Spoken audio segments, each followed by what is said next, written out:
Father Abraham had many sons.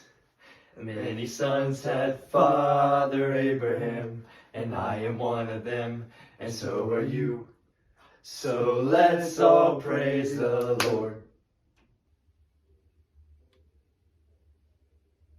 Jesus, the true and better Abraham.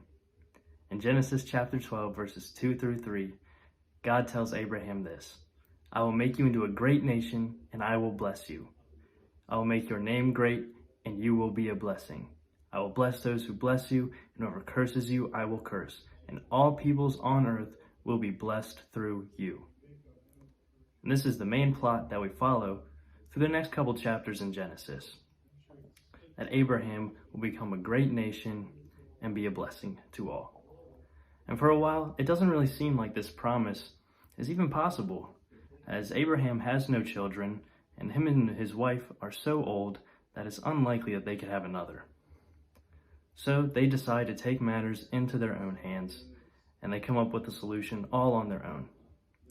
But at one point, even his wife laughs at the thought of her conceiving. But God remains faithful, and Abraham has a son who they name Isaac. And this is the son that God fulfills his promise to Abraham that he will have as many descendants as the stars in the sky. And a little later in Genesis, we get the story of how Abraham is supposed to sacrifice his one and only son whom he loves.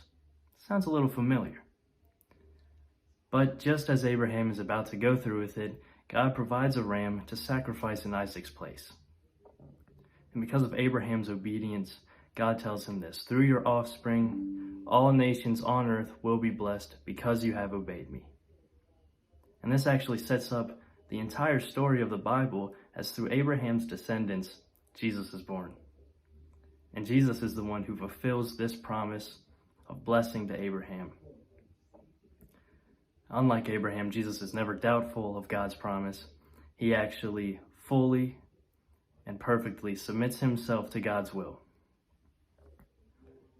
And through his death and his resurrection, there's an open invitation to every nation and to everybody to join into this family. As believers, we become part of Jesus' family and also part of Abraham's family. When Abraham looked up into the night sky to count the stars, he was looking at you and at me. And now through Jesus, we can be blessed with God's presence and his grace and his mercy, so we can go out and be a blessing.